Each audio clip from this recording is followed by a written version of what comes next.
It was the last week before the start of school, and Rose was getting her things ready as she was having a sleepover at Alison's house.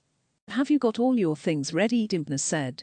"Nearly, Unsai, but I cannot find my blue hoodie anywhere. I thought it was in my room, but I cannot remember what I did with it. It's downstairs in the laundry room. It should be dry now as I washed it yesterday." "You are getting like your pappy. You're so used to the smell of fish that you don't even notice it when it's on your clothes." "What time did Alison tell you to come by her house?" "Any time between 4 and 5. "Okay, well it's now after 4, so I can bring you over there now if you'd like."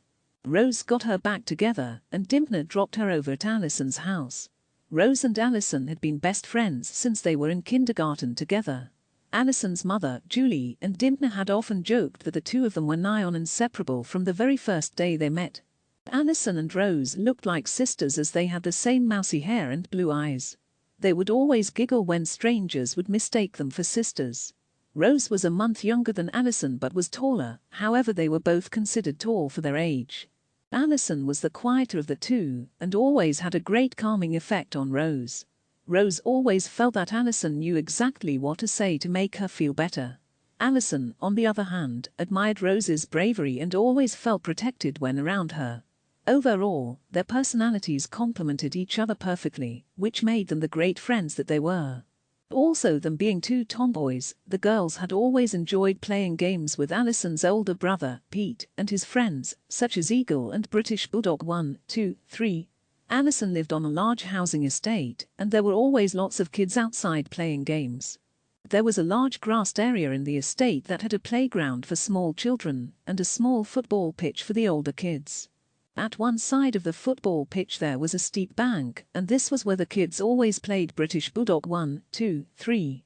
The idea of this game was that one kid would be picked as the bulldog and had to try and stop the other kids from running up and down the hill. In order to get more bulldogs, the first bulldog had to catch the other kids, and with their legs fully off the ground, had to say, "British Bulldog 1, 2, 3. The winner of the game was the last kid remaining. The other game that was popular was called Eagle, and similar to British Bulldog 1, 2, 3, it consisted of one kid starting as the eagle, who then had to chase down the other kids, and when touching them, had to call out Eagle. This would mean they were now eagles, and they also had to chase down the other children until the last kid was caught. Whereas British Bulldog 1, 2, 3 was confined to the grassy bank, Eagle on the other hand had the kids hiding out all over the estate, in people's gardens, up trees, in wheelie bins, you name it, and the kids would find ever more ingenious places to hide from each other. Well, as you can imagine, running around on grassy, muddy banks and climbing trees did not go down too well at home, as the kids would arrive home with clothes all mucked up and torn and filled with grass stains and whatnot. This was the reason why Rose would bring 3 changes of clothes when she would have sleepovers at Alison's house. The two girls had lamented the fact that in recent years the games that they so much loved on the estate had begun to die out. Kids were now spending more times indoors playing computer games, or even when they would be outside, they would all stand together on the pavements and play with their phones before heading to the malls. Alison's brother, Pete, who was now 16, spent his weekends doing lawnmower jobs as he was saving up to buy a motorbike when he turned 17. Now, just a few months from their 12th birthdays, the girls were somewhat abandoning their tomboy traits and embracing their feminine sides by experimenting with makeup and trying out outrageous hairstyles. This, of course, was all done from the confines of Alison's bedroom, as her parents and Rose's grandparents would not be too pleased if the two girls were walking around town with their faces coated in makeup and their hair in all sorts of configurations. They needn't have worried, and they never did, as the two girls, as Julie would say, were wise beyond their years and never caused their parents, grandparents, any worries. However, the inside of Alison's bedroom was their little universe, where they could become anything they wanted, and they loved it like this. Julie was a nurse and had been a few years ahead of Rose's mother in high school, but they hadn't known each other very well. "Girls, come on, let's go or we'll miss the start of the movie," shouted Julie up the stairs. Alison and Rose were busy arranging Alison's old clothes. They loved to give things to the local charity store, but this was never straightforward when the two girls were involved. "Are you sure, Ailey? I don't think that jumper is too small. In fact, I think if anything, it's still a tad too big on you." I don't know, Rosie, some days it looks small on me and on others, it doesn't. Ah, what the heck, let's throw it in the bag anyway. Just think of the smile it will bring to the girl who wears it next. Okay, but remember the last time we did this. Julie was not best pleased when she saw the clothes you were giving away. And what made it worse was she only looked as she was taking them out of the bag in the charity shop. I'm sure that she was absolutely mortified about having to take some of them back. My dad got a good laugh from that when he was told that night, with Mom going bright red and all, and in front of all the people in the charity shop. It was kind of funny though, looking back. Julie entered Alison's bedroom. Girls, I am sure you remember the last time we gave so-called old and small clothes to the charity shop. I was never so embarrassed in all my life. Now, I do love your generous natures and all that, but sometimes generosity blinds good sense. Okay, Ailey, quickly, before we go. Show me the clothes that you plan to give to the charity shop. I am, after all, the best judge of this as I am the one who washes the clothes in this house. Mom, you got nothing to worry about, said Alison, as she began to take the clothes from the black bin bag. Julie began to root through the clothes while Rose looked at Alison, the both of them trying their best not to laugh. They knew that she would see that blue jumper, they just knew it. All fine here, Ailey, these clothes are on the small side now, so there shall be no embarrassing moments this time. She then leaned down and picked up the blue jumper. Well, how did this get in here? It must have hidden itself amongst the other clothes, she said, smiling. Come on, let's head to the mall, I read good things about this movie. In the morning I'll drop those clothes to the charity shop. That was kind of boring, wasn't it? I mean, it was obvious that the prince would find the beautiful peasant girl and marry her, said Alison. I thought it was very sweet. I wish your father would whisk me off my feet, just as the prince did, Julie said, laughing. What about you, Rosie? What did you think about the movie? Asked Julie. It was a happy ending. Well, they always are with these types of movies, so I'm on the fence with this one. I would give it 5/10, with it being not great, but not terrible, said Rose. You know, Mom, that's the same answer I would give if Dimpner asked me about that movie. I'll have to ask Rosie when we are alone, to get her true feelings about the movie. Somehow I believe that her answer will be quite different than what she told you, said Alison. Okay girls, I'll meet you out in the car park in 20 minutes. Now, you remember where the car is, don't you? Yes, Mom, we're nearly 12, you know. I know, Ailey, but you see the terrible things that are happening all around the country. You cannot be too safe anymore. Okay, Mom, we'll be there in 20 minutes, see you then. Alison and Rose headed straight for the pet store, as it was their favorite place in the mall. So come on then, what did you really think about that movie? Asked Alison. You know only too well. Boring beyond belief, but at least out of the three of us, your mom liked it. Look at those parrots, their colors are amazing. Say something then, Mr. Parrot, said Alison. They are a long way from home, that's for sure. It is sad that we take these beautiful animals and remove them from their real homes, only to put them in cages for our amusement, said Rose. They seem happy though, don't they? I don't know, Ailey, I feel their sadness and loneliness. It is like they are lost, thrown in a strange place that is totally alien to them. They are being forced to live under our rules. That's not how it was meant to be, there is no freedom. You haven't been yourself lately, Rosie, don't think that I haven't noticed. It's those dreams of yours, I bet. Yes, they are happening more and more often now. It's like I am being given a message, but I can't figure it out. With the tree of light, the star, and the darkness, said Alison. Yes, but they are changing now. I feel like my parents are calling for me, trying to tell me something. It feels like they are calling out for me to help them, but they are trapped. Rosie, it is getting close to that time of year, and you know, you always have these feelings around this time. It's only natural, right, to have those feelings, as it's your way of remembering them, keeping them close to you, always. What does Dimpness say about your dreams? She tries to reassure me, but I am sure she knows that I am aware that she and Pappy are shielding me from something. Oh, maybe you're right, Ailey. It is close to that time. Look at the time, we should be heading to meet your mom in the car park. As they were heading back through the mall, Alison nudged Rose, as she spotted a group of kids from their school. Rose had many altercations with this particular group as they tended to bully some of the other children, and Rose would always intervene. There was one girl who prided herself on being the leader of the group, and she was always trying to provoke Rose. Her way of doing this was not to do anything to Rose directly, but instead to pick on some of the other kids. She always knew that Rose would come to their assistance. "Look, Rosie, Cheryl Hayes is there, and her pack of hyenas. That girl is so loud, you can even hear her voice from here, and then those hyenas. They laugh at everything she says like they are afraid not to in case she calls one of them out. Does she ever stay quiet for just 1 minute? Shall we try find another exit to the car park, so we don't have to walk by them?" said Alison. "You know, Ailey," said Rose, laughing. "That's what I love about you, it's your little observations. You are right, they are like a pack of hyenas. Now, every time I hear them, I am thinking of the Lion King and those hyenas. Don't worry, Ailey, it'll be fine. Hakuna Matata, let's just walk right by them."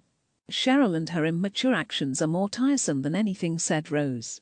"You know, deep down I think she envies you, Rosie. How you stand alone and stick up for the other kids when Cheryl, backed up by her laughing hyenas, bullies them. Oh, look who we have here, everyone. It is only Miss Goody Goody Two Shoes, Rosie, the protector of all bullied kids, their superhero who they can call for when in trouble. And her trusted sidekick, Ailey. Why don't you hang here with us for a while, or do you have to go home to play with your dolls and teddy bears?" "That's very good, Cheryl, I am impressed. I think that you knew we would be in the mall tonight, and you prepared that little piece beforehand. I have to applaud you, your bullying powers get stronger and stronger by the day," said Rose. At that, some of Cheryl's gang, the hyenas, as Alison called them, started to laugh. Cheryl, enraged that some of her gang could even consider finding anything remotely funny in what Rose had said, sharply turned, and with her most angered face, stared them down. Well, it's safe to say that the smiles from their faces rapidly disappeared, and like young children having been disciplined by their parents, they bowed their heads until Cheryl's gaze had left them. The sight of seeing this was more sad than funny for Rose, as she shook her head and looked at Alison. "Let's go, Ailey, I really pity those hyenas. They'll look back in years to come and think what idiots they have been in bowing to Cheryl's every wishes.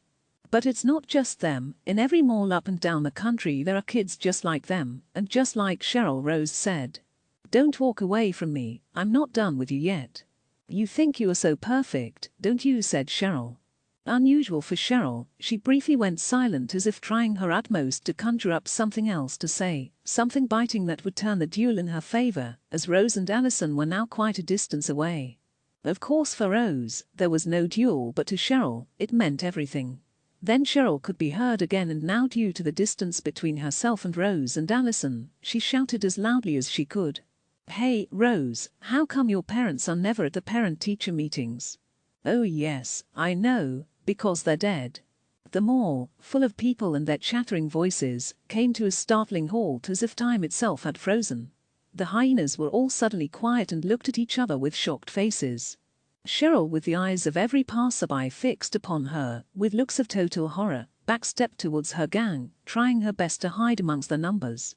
She wore the face of someone who knew they had done wrong, a moment we all have sometimes when we wish we could take back what we had just uttered from our mouths. Alison, upon hearing those words, had also frozen. It felt like her heart was now in her stomach, and with a feeling of trepidation, she slowly moved her glance in the direction of her best friend. She feared what she might see. Her best friend, her rock, always so strong, but this, especially in the wake of Rose's dreams and how she was feeling of late, it could crush her. Rose was stood, just looking ahead with an expressionless look on her face. Alison could tell that inside, she was processing the words that Cheryl had said. "Rosie," Alison said quietly, as tears began to stream from her face. "Are you okay? Say something, please." Rose looked at her friend, and her expressionless face turned to that of pride, as she wiped the tears from Alison's face. "My friend, you have a beautiful spirit, now come on, don't cry for me. I'm fine, really, I am. Words are just words, but yes, they can hurt. Wait here for me," said Rose, as she walked back in the direction of Cheryl and her gang. Alison, ignoring her friend's wishes, ran and caught up with her and walked by her side. By now the mall had returned to its usual hustle and bustle, and without the glaring stares, Cheryl once again stood in front of her gang. "Look who has returned, and what's this, sidekick Alison? Why, she's only been crying." "Do you want me to go get your mommy for you?" said Cheryl, as she looked back at her gang for their approval. Of course, right on cue, like a well-honed orchestra, they all laughed together. Rose gently squeezed Alison's shoulder and stepped out to confront Cheryl. "What are you going to do, Rosie? What are you going to do?" said Cheryl, as a few of her gang stood behind her. "You don't need your gang here to fight your battles." Behind the front that you put on, Cheryl, I know that you are sorry for what you said. Your words were extremely hurtful to me, but I know that you deeply regret what you said. You think I'm afraid of you, do you? Oh please, and what makes you think I'll apologize to you? Be on your way now, it's getting late and you and your crybaby friend there will need to be in bed soon. Rose then slowly approached Cheryl and stood in front of her. Rose, being the tall girl that she was, looked down on Cheryl, who was short. "Apologize for what you said, you will feel better for it," Rose said calmly. "What are you, some sort of monk?" "Get away from me, freak," said Cheryl. Rose leant out her hand, but Cheryl quickly turned the other direction, trying to heighten her sense of disapproval of Rose's offer of a handshake. As she was turning, she inadvertently tripped herself up and fell to the ground. Her gang tried to help her up, but they were quickly shouted off her. "Get your hands off me, I'm fine," she said, as she briefly lay sitting on the ground. Rose then leaned down and grabbed her hand. From Cheryl's initial reaction of "get away from me, freak," she went silent. Rose slowly helped her to her feet, and all the while, Cheryl's eyes were fixated on Rose, with her face blanked of any expressions. There she stood, her hand locked to Rose's and the two of them, fixated on each other. As the hyenas looked on excitedly, thinking that Rose and Cheryl were in a stirring duel, Alison had an altogether different perception of what was unfolding. Cheryl to her was not her usual self. One, she was quiet, and secondly, that blank look on her face was unusual to say the least. Then Cheryl's face contorted as if she had been awoken from a trance. Her eyes also broke their gaze, and she began to look all around. Her gaze returned to Rose again, and after removing her hand from Rose's, she stepped back. What happened?" said Cheryl. "Are you okay, Charles? Charles, are you okay?" her gang asked. Rose calmly stood there, watching Cheryl's reactions as if she was waiting for something. Cheryl then turned and looked at Rose, and with her voice devoid of its usual aggression and scorn, said, "Sorry, I am so sorry for what I said. And to you, Alison." Her gang looked at each other in disbelief. "I need to go home now," said Cheryl, as she turned and walked away. "Let's go, Ailey, your mother will be worried," said Rose, as the two of them headed for the car park. "Oh my God, Rosie, what just happened there? Did that really happen? I am in shock, total shock. I saw her sadness, Ailey, when I took her hand, I saw into her world. She's just a scared girl, desperately crying for help. I can't explain it, Ailey, but I saw her memories and her fears. Her family life is filled with anger, fighting, and mistrust.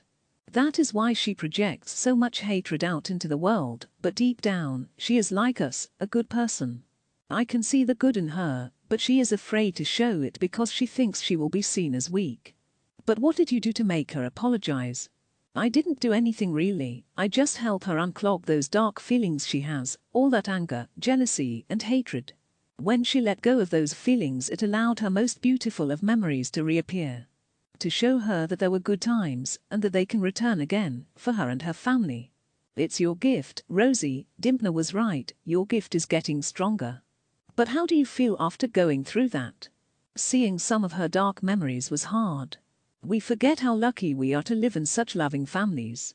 But you know, helping her see through the darkness and access those memories that were hidden away and lost to her, it felt like I was releasing an injured bird back into the forest. Like I was helping her to be her true self again. The next morning, Rose sat with Alison, her brother Pete and Julie, to have breakfast. Alison's father, Hank, made his way to the kitchen to join them. "Good morning all," said Hank, who proceeded to sit down and pour himself some coffee. "Man, I need to wake the hell up. It was a real struggle getting out of bed this morning, after last night's shift. It was so late when you got back last night. I remember hearing your car pull up and looking at the clock before falling back to sleep. What made you so late? Asked Julie. Well, it had been just a normal shift, you know, everything was real quiet at the station. Then near the end of our shift, Billy and me were called out for a domestic disturbance. Well, due to the address that was given, we took it seriously, as let's just say it wasn't the first time. I told you about the previous ones, honey, you remember. Hank, don't you think that this is not the place to be talking about it, with the two girls sitting here with us, said Julie. Oh honey, Ali and Rosie are nearly 12 years old, and I've seen and experienced enough things in my time on the force to know that kids these days, they see and know a lot more than we give them credit for. Besides, you know my feelings about these movies and television programs that the kids are now watching, with all that violence and stuff. Unfortunately, kids now from such a young age are just conditioned to that sort of stuff. Yes, but Hank, if it's the same place as I think it is, then maybe it's a bit too close to home for the girls, if you know what I mean, said Julie. Yes honey, it's the same place, but I would rather the girls hear it from me being one of the police officers who arrived on the scene, than hear it from some kids who live nearby, who have overheard their parents talking about it. At least from me, my account is the true one, and not the overblown ones that the neighborhood rumors usually produce. Rose and Alison looked at each other with puzzled faces, as they had no idea who or what Hank was referring to. Okay, girls, the house we were called to last night is, I believe, home to a girl who is in your school. Hank, she's in their class, said Julie. Okay, that bit may have slipped my mind, but it makes it even more important that you hear it from me. So we were called out to the Hayes' residence, and we arrived there just after 2 a.m. Rose and Alison looked at each other with gasped expressions. They now knew which kid in their class lived at that house. It was Cheryl, of course, Cheryl Hayes. We arrived there anyway, and there is this big commotion going on at the outside of the house. There were clothes and bags strewn everywhere around the front garden, and one car, having crashed into a tree, with its alarm now awakening the whole neighborhood to what was going on. Naturally, a small group of neighbors had gathered on the street while others peered out from their windows. Nothing to see here, folks, all under control now, I said, as I disengaged the car alarm. It didn't work. The neighborhood has gotten used to its little fixes of drama from that address, and they were sticking around until the final credits of this particular episode. Well, just like the other times, Randy Hayes had arrived home drunk to find all his belongings in the front garden. His wife was throwing him out again. On this occasion he had taken the family car again, for which he shouldn't have done, of course, as he is banned from driving, owing to a previous charge of drunk driving. He only went and crashed it into a tree in front of their house, damaging 4 of the neighbors' cars in the process. What's worse is that he clearly had been drinking, and it didn't take a genius to work that out, as he could barely stand up and walk straight, and with the front seats of his car resembling a mini liquor store. So we arrived to find Randy rapping on the front door, and then proceeding to try and kick it in, before falling back to the ground. His wife, with her head sticking out from a second-floor window, was screaming at him to leave. It took Billy and me 20 minutes at least to get him handcuffed and into a police car. You know what though, that really saddened me, was seeing that young girl, holding her crying baby sister in her arms, and her younger brother stood beside her at their front door, while we were talking to their mother outside, their father all the while, handcuffed and passed out in the back of a police car. Alcohol, I always say it, it ruins lives, and it destroys families. You know 80% of all our call-outs are alcohol or drug-related. Randy Hayes is in a lot of trouble. We charged him again for drunk driving, and he could do some time for it. Heaven knows how they are going to pay for the neighbors' cars or get their own car back on the road, if that's even possible. What's really sad about their situation is that they used to be such a nice family, but then Randy's drink addiction took hold and he lost his job. You know, honey, Randy is a qualified accountant, and a real good one, I'm told. You wouldn't think it now to look at him. It's a nice neighborhood that they live in, but you can tell that they have it hard. Compared to the other houses on the street, theirs sticks out like a sore thumb. What little money they do have, Randy pisses up the walls. Hank, said Julie. Sorry girls, said Hank, while Pete sat laughing. Yes, those kids will only have it tougher now if their father gets sent to jail. That is one part of my job that I hate, seeing those types of things. Girls, Pete, drinking is not good. Sure, it's okay in moderation, but where do you draw the line as it can take a hold on people, just like drugs?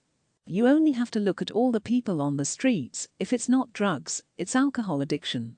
Now, girls, I know you won't, but I must say it anyway. Don't be telling all your friends about what Hank said, not even one, as you know how these things can spread. The classmate of yours, Cheryl is her name, right? She doesn't need all the kids knowing about it. You know what some kids are like, they will make fun of her because of it. Oh, those poor children, so much to take at such a young age, said Julie. Rose and Alison just looked at each other and nodded. For them, they felt very sad for Cheryl, and it was also much clearer now why she had acted like she had at school and in the mall. For Rose especially, the dark memories that she witnessed when grasping Cheryl's hand echoed in Hank's recollection of the events. We will try and do everything we can to help Cheryl, said Rose. You're great girls, you really are, said Hank. What about you, son? You've been awfully quiet.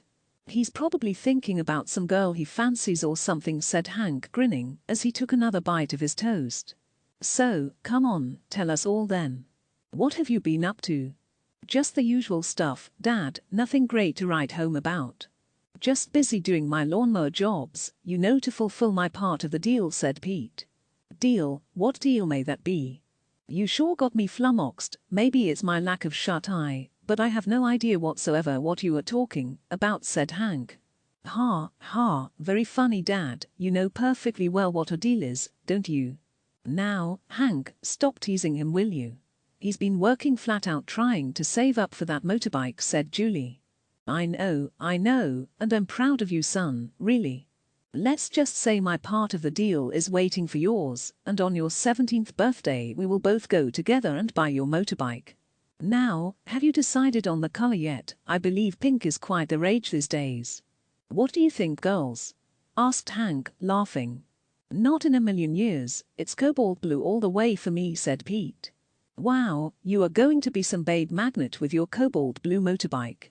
I'll have to warn all the fathers in town to lock up their daughters before your 17th birthday. Oh, Dad, wait until you hear about this. Ricky's dad just bought him a Range Rover, the exact model that we were looking at in the magazine last week. Get this, his dad just returns from an overseas business trip, walks into Ricky's bedroom, throws him a set of keys, and tells him to look outside. There, parked in their driveway, was a brand spanking new black Range Rover. You're not trying to make your father buy you a Range Rover now, are you, Pete? Because you know, it would probably be just a little bit tricky on your father's salary and mine. I'd imagine you'd still be doing lawnmower jobs for the next 20 years, said Julie.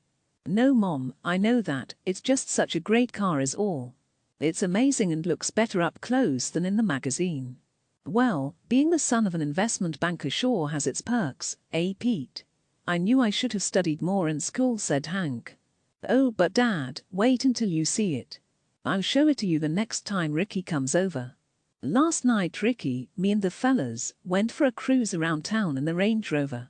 Keeping under the speed limit, I hope, said Hank. We spent around 2 hours just cruising around and kind of ran out of places to go. Mark then suggested we take a drive out onto Forest Road, you know, on the way to Richmond. Mark said that he had heard from his older brother, who works as an engineer for the county, that there is this one spot along Forest Road that has this crack in it. Wow, a crack in the road. Are you hearing this, everyone? You guys must have been really bored, said Hank. No, hear me out. The thing is that this crack is kind of shaped like an S, and no matter how many times the county tries to tarmac it over, it always ends up reappearing and exactly in the same shape as before. The county workers have nicknamed Forest Road as the Snake Road, as they think the crack looks more like a snake than an S. Mark's brother said that it only began to happen after a terrible accident about 10 years ago, where a man and a woman died. Hank looked at Julie with open eyes, as if trying to tell her something. Without letting Pete continue, Hank intervened. That's great, son, really interesting that, but can you help me with something in the backyard? Don't you want me to finish the story? It's true, Before Pete could finish his sentence, Hank headed for the kitchen door, leading to the backyard. Pete, please son, come here and help me with something. It won't take long, I promise. Is he okay? Maybe they finished off all Hank Hayes' beers at the station last night. You know he's not had much sleep last night. Maybe there was something he had to do, but it had slipped his mind until now, Julie said. Okay, Mom, but couldn't it have waited until after breakfast, said Pete as he headed for the kitchen door. Hey girls, is everything all right? Can I get you more juice or something? Asked Julie. No thank you, said the girls. Mom, do you want a hand with the dishes? No sweetie, leave it to me, but thanks for the offer. Thanks for breakfast, Julie, said Rose, and she and Alison headed upstairs to Alison's bedroom. Meanwhile outside, Hank and Pete were chatting in the backyard. Son, don't you know what accident you were talking about? No, Dad, Mark only said there was an accident 10 years ago, and that 2 people died. Pete, the reason why I tried to shut you up in there was because of Rosie. What about Rosie? Son, the accident that Mark was talking about and the one that you were about to describe was the accident that killed Rosie's parents. Rosie was only a baby at that time, said Pete. Yes, son, she was not yet 2 years old, but she was also in the car on that night. But how can that be? Mark said his brother had described it as being one of the worst accidents he had ever seen. I don't know, son, that was such a strange night, with that terrible storm that just arrived out of nowhere. I mean, the weather forecast never predicted anything. The guys on duty described coming on the scene and finding the wreckage of the car. The car was crushed and twisted in such a way that it would have been impossible for anyone to survive it. The car did not even hit any trees, and there wasn't a collision with another vehicle. The forensic experts could only attribute the damage as being that from lightning, but none of them had ever known lightning to cause such damage. Rosie's parents, they really had no chance. Their bodies, you know, son, it doesn't bear thinking about. Let's just say that at their funeral, their coffins were closed. Devastating for the families, and that was the same night that Rosie's grandfather and his crew nearly died. But what about Rosie? How did she survive then? Hank went quiet momentarily. Pete, that's something that we have never been able to figure out. You see, Rosie was found lying in from the roadside under a tree, sheltered from the raging wind and rain, as if she was put there. But she had some injuries though, she was hurt, right? No, son, Rosie had no injuries whatsoever, no scratches, nothing. But that cannot be, I mean, it doesn't make any sense. The policemen on duty that night were not the first to come on the scene. Pat Riley was the first, said Hank. Pat Riley? Who is Pat Riley? Pat Riley was one of the best police officers this town or county for that matter has ever produced.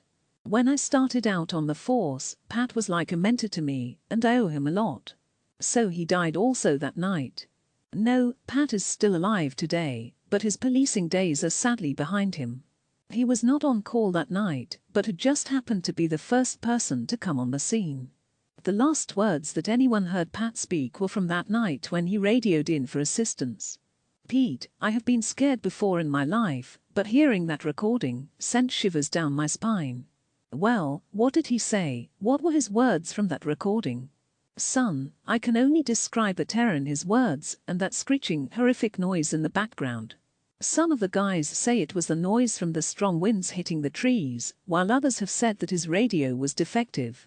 All I can say is I've never witnessed that noise in any storm that I have been in, and I have never heard any of my broken radios down the years make a noise like that. But his words, what were his words? He said, "The lie from the forest, it's working, she's safe, she's safe." Then that horrible screeching noise got really loud and his radio cut off. He didn't even have time to radio in the location of the accident. A woman came on the scene shortly afterwards and called the police and an ambulance. She found Pat lying unconscious on the road and Rosie lying under a tree. The woman described Rosie as giggling and cooing, as if there was something there keeping her company, but she couldn't see anything. Pat Riley was badly injured that night. The doctors said he had been hit by lightning, just like Rosie's parents' car. He woke up out of his coma after 13 days, but he was never the same. November 24, 2006, I will never forget that date for as long as I live. So yes, that night with all its events is, without doubt, the most strangest and devastating to have ever happened to a town. Rosie is a miracle baby, I don't know how, but she just is. And I guess we will never find out because of Pat's condition. Son, look at me and I mean this. Don't tell your friends, girlfriends, nobody for that matter, about this, as Rosie doesn't know anything about that night. It is not our place to tell her. I'm sure her grandparents will tell her in their own time. I don't know what to think. I mean, it's not your everyday type of story you just told me. Son, this is not something you can just brush off and forget about it. Nearly 10 years on, and I still think about it constantly. Rose and Alison were sitting on Alison's bed. You haven't been listening to a word I've been saying, have you? I bet, just like me, you are thinking about Cheryl. Who could ever tell from the way she acts that she had such a hard time at home? If anything, I would have thought the opposite, that she was very spoilt or something. I feel really bad for her, I really do, said Alison. Hello, Earth to Rosie, do you copy? Are you reading me? Look at you, you're just staring at the wall. It's Cheryl, right? You were thinking about last night in the mall and everything my dad said. No, it's not Cheryl, said Rose. Alison looked somewhat puzzled, as usually they would be on the same wavelength. Okay, now I do agree, as walls go, that one there is fascinating, and I have often sat on my bed just like you are doing right now, and stared at that wall. It's my most favorite wall in all this house. Sometimes the other walls get jealous because I spend so much time looking at that wall. You know, it helps keep the house standing, as without it, you and me would be sitting in the kitchen right now with the roof coming down on us. Ah, come on, nothing, not even a smile. That was funny if I do say so, said Alison.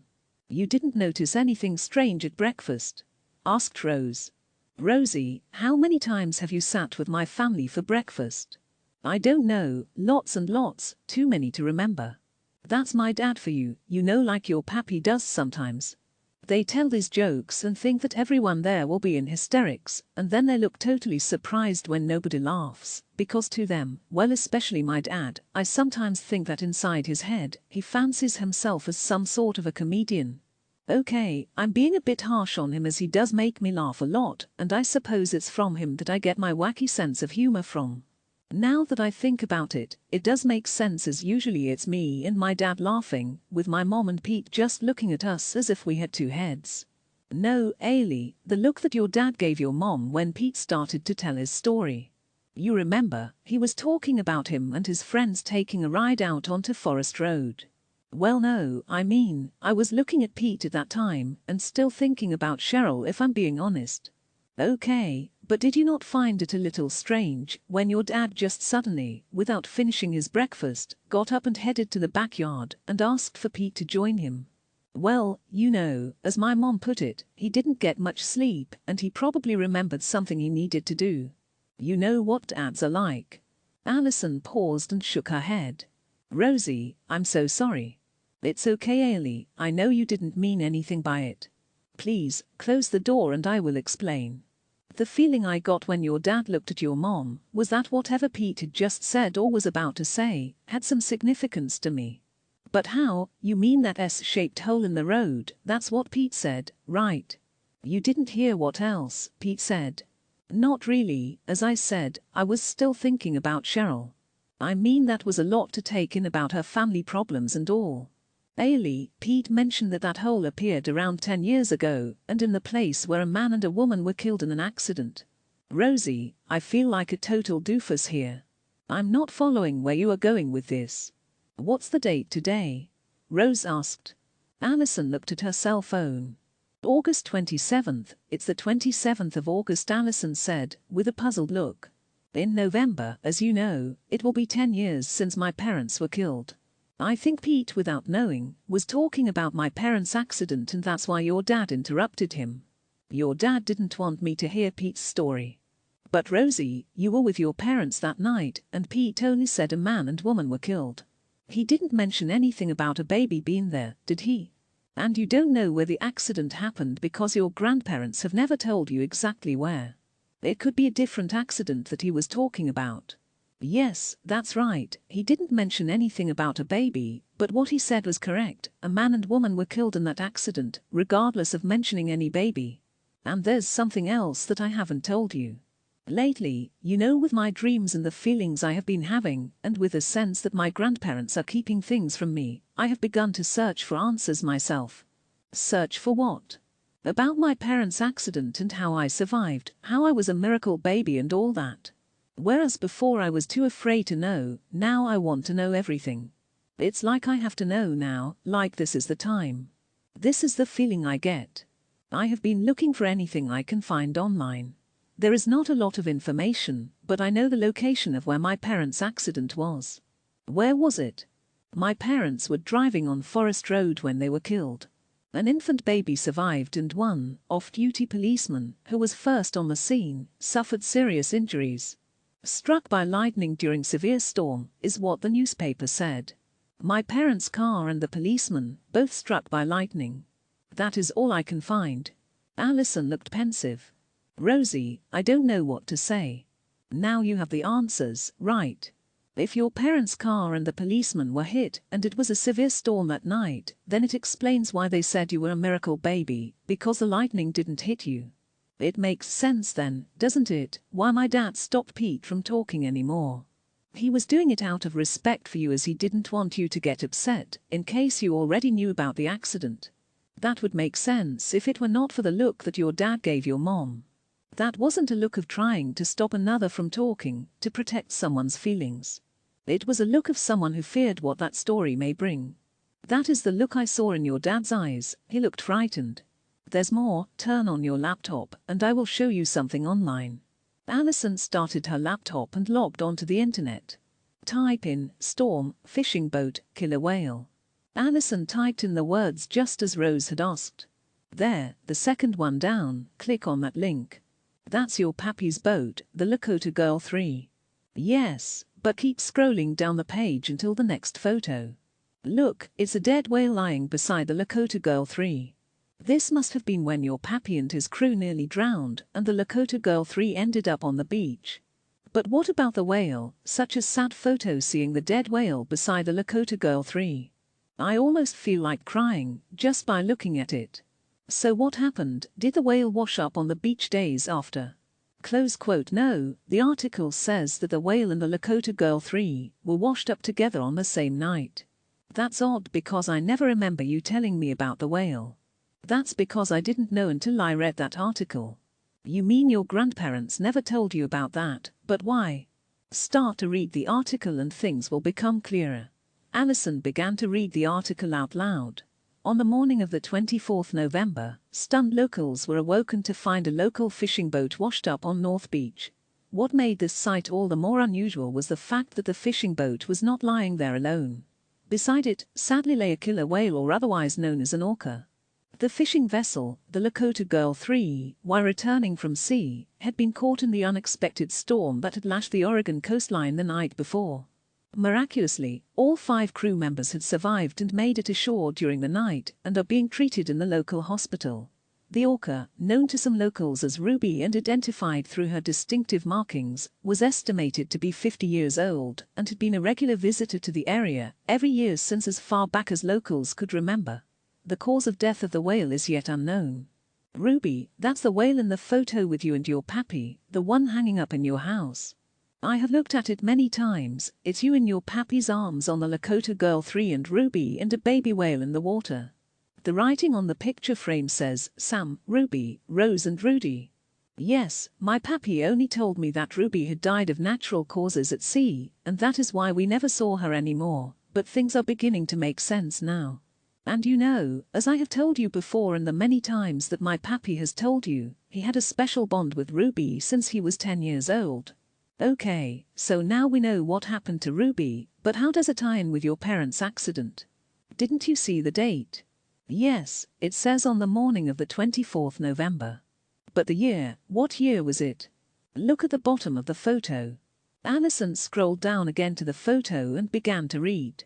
North Beach, 24th November 2006. Oh my, Rosie, I get it. The Lakota Girl 3 was lost, and your pappy and his crew were nearly drowned on the same night as your parents' accident. This is so strange. I feel like I have a million thoughts running through my head at once. But why didn't your grandparents tell you about this? Now you know how I am feeling. My grandparents told me that the Lakota Girl 3 was nearly lost in 2007. It doesn't make sense. Why would your grandparents lie to you? I mean they love you like nothing else in the whole world. They are trying to protect me for some reason I don't yet know about. Julie shouted up the stairs. Girls, are you ready? Come on, we have to get going. Rosie, Dimpner asked for you to be dropped back before midday. Okay Mom, we're coming now. Meet me tomorrow at Hell's gas station, say 1 p.m. after dinner, so we will have more time, said Rose. More time for what? Just trust me, will ya? What will I tell my parents? For sure I will need them to drop me there as it's on the edge of town. Oh, did I not mention, we will be taking a bike ride, so you need to cycle there, and it's probably best if you don't tell your folks about it. Girls, come on, how many times do I have to call you? Shouted Julie. Come on, let's go, we can't talk about this in the car, so tomorrow at 1 p.m. at Hell's gas station, okay? I'll explain everything then. You are always saying how you love adventures, well tomorrow could be one. Alison looked at Rose with her excitement clearly gathering pace. Okay, an adventure it will be. I'll bring sandwiches and drinks for us, maybe even a blanket, so we can have a picnic. Rose, smiling, looked at Alison. Not too many things, Ailey, as we have to get there first, and forget about the blanket. They're giving rain again tomorrow, so better bring your rain gear just in case.